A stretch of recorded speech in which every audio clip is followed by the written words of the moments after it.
So tell us about your delivery story. My name is Courtney Temple, and I had two twin boys born at 25 weeks and 4 days. I went into labor very unexpectedly. 3 days before I went into labor, I had a checkup and everything was fine, and by Friday afternoon I was having contractions and I was in labor. And so I called my on-call doctor, and I felt like they weren't getting back to me in time, so I decided to have my husband drive me to Rex, which is where I actually delivered, because that was the hospital where my OBGYN was affiliated with. By the time I got to the hospital, they gave me, hooked me up, took all my vitals, gave me my steroid shot since they knew I was only 25 weeks pregnant, and examined me. My OBGYN told me that I was in fact dilated, and that my one son, baby A, he was actually, my amniotic sac was bulging, and he was, his head was down there, but my water had not broke yet. So they decided to put me kind of upside down in a bed to kind of hold them in and try to stop my contractions. And this was Friday night. So Friday night we stuck it out with the contractions. They were able to be spaced out to maybe about every 15 to 20 minutes as opposed to 5 minutes when I was admitted. And by the next day they were trying to figure out what to do, because my one baby was so far down in the birth canal. And it was kind of, long story short, later that afternoon or that evening, they decided they were going to, I was going to have to deliver them, because my one son, because he was so far down, they could never see how far dilated I was. And they were afraid if his umbilical cord were to come down, or if he would, his heart rate would drop or stop. They didn't want it to become an emergent situation, and they wanted it to be in a controlled environment where they were delivered. And so they wheeled me into the operating room, because when you have twins, you have to deliver in an operating room, not in a bedroom, in case there's a situation where it needs to be like where you need to have a C-section where if one twin wasn't head down. I was able to deliver both my boys at 25 weeks. Chase was baby A. He did not come out crying, but as he left the room, he started to cry. And by this time, my contractions had stopped. I was delivering them without contractions, so I was just pushing. And 6 minutes later, I pushed out my son, Caleb, and Caleb came out crying, which was a really nice moment, because it's not something I was expecting with them born so early. They're born at 7:59 and 8:05 at night, and early the next morning, Saturday morning, they were transferred here to WakeMed. And that's my delivery story. So tell us about your NICU story. My boys were here. They were intubated at birth at Rex, and they were transferred here. And they were both extubated the next morning, which was Sunday morning, before I even got here, because I was able to be discharged from Rex and come over here on Sunday. So that was interesting. That was nice that they were both able to be extubated. It's a roller coaster in the NICU. It's the first couple of days or weeks are what they call, I guess, the honeymoon period, where everything's going well, and you're like, wow, I didn't expect it to be okay, and it's you're on a high for a little bit, and which is nice after having a baby and all the hormones, and then it goes up and down, and it's up and down the entire time. The entire time it's up and down, and I almost thought it was harder at the end than it was at the beginning. We had to go through re-intubations.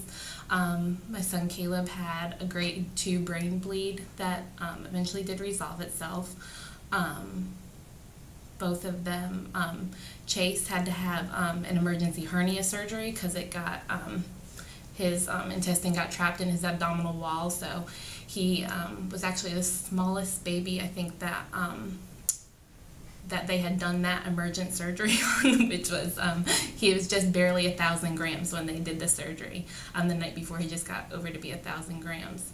and so he was re-intubated for that. So he was intubated a total of 3 times, and so that was kind of scary to me, that he had to keep going back and forth on his respiratory support.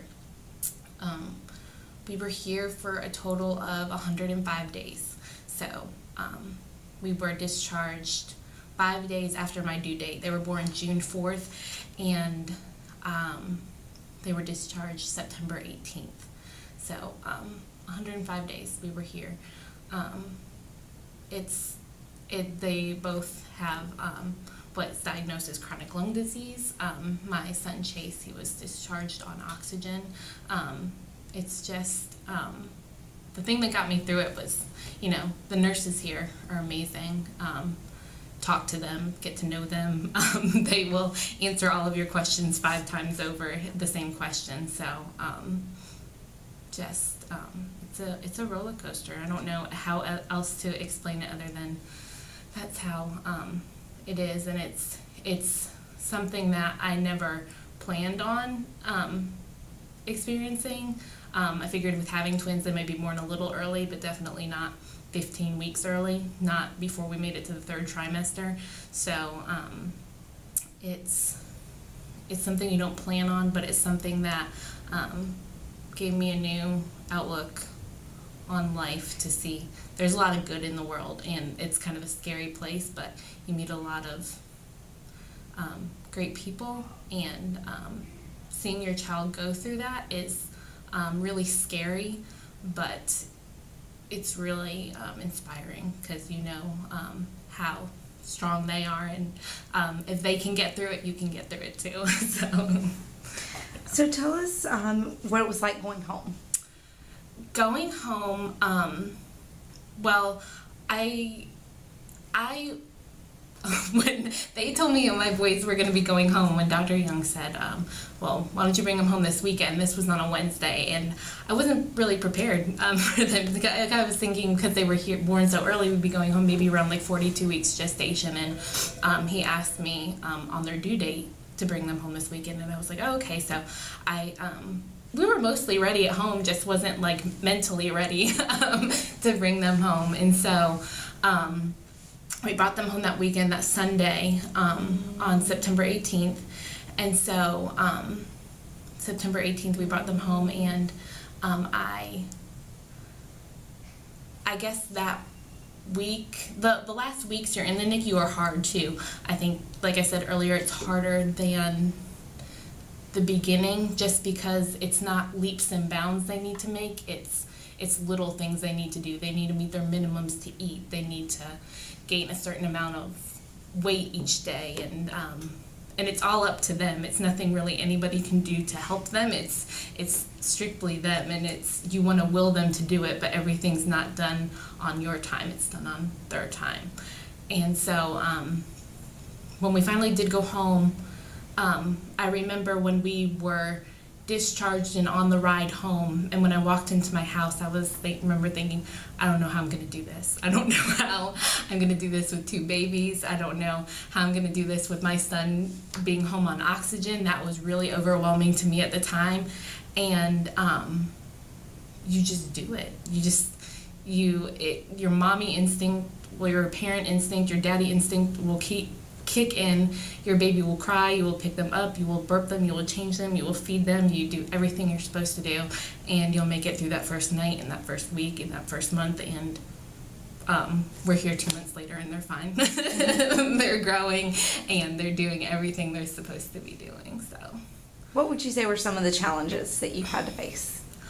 The challenges I had to face were, because they were born so early, I decided to go back to work 2 weeks after they were born, which was really hard because I work about an hour away and I live about 45 minutes away. So I decided to go back to work so that I could be home with them when they were discharged from the NICU, because I would have used up all of my maternity leave while they were in the NICU if I didn't decide to go back to work, because I wouldn't have been able to be home with them when they were home. And so that was challenging, to leave it's challenging to leave your baby, period, even if you aren't going back to work, to even just go to get something to eat or even go home for the night. It's challenging to leave your baby, but I felt like it was challenging at first because I felt like I was abandoning them, but I know that they are in the best hands here. They're the most expensive babysitters you will ever have, but they will take the best care of your children out of anybody you will ever meet. These nurses love your children. It's not just a job for them. This is something that they love. So that was something that made me feel better through that challenge, was knowing that they were being cared for. But that was challenging, deciding to go back to work with your children, with my children so far away. So that was hard. Okay. So tell us what you wish you'd known, if you could tell anybody what you wish you'd known. I wish I had, I wish I had taken more pictures or more videos.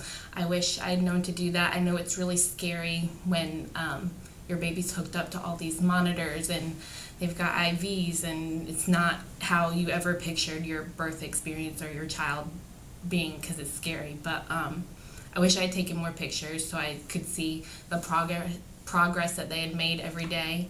I wish I had known, or not known because everyone did tell me, but I wish I'd let myself know that it was okay for me to leave the NICU for an hour or 2 hours, because it is okay. They're gonna be fine. Nothing's gonna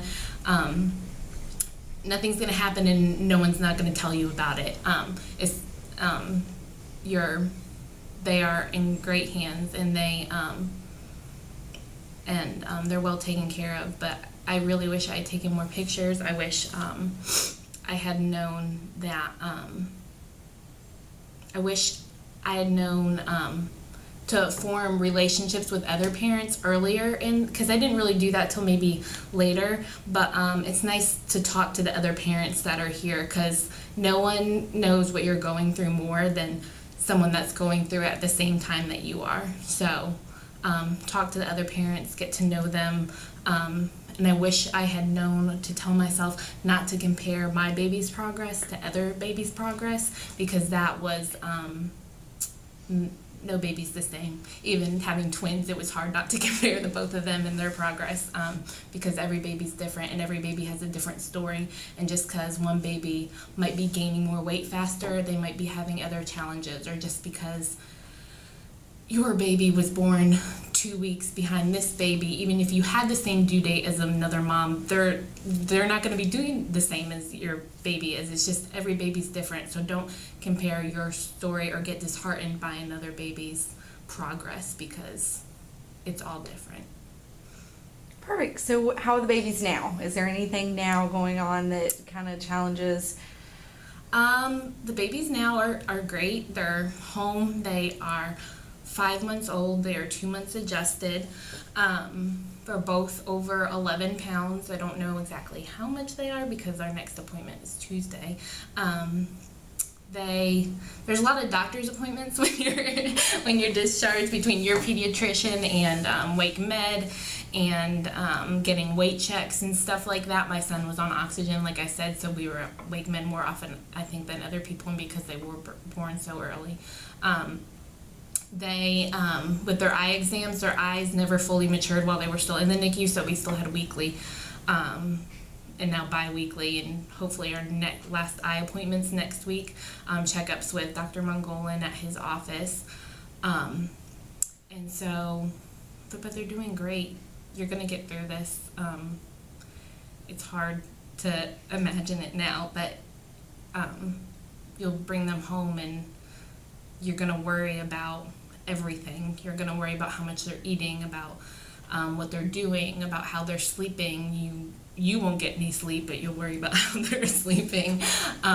But try not to do that. Try just to be a mom and a dad, and to just love them and snuggle them and hold them, because you're not going to spoil your baby. You're not, especially after everything you've been through.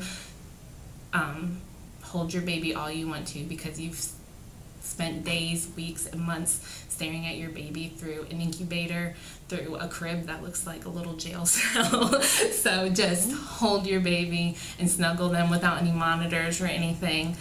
Try not to wake up too much to check to see if they're breathing, because they wouldn't discharge them if they weren't comfortable with how they were breathing. So just try to relax and just be a mom and a dad.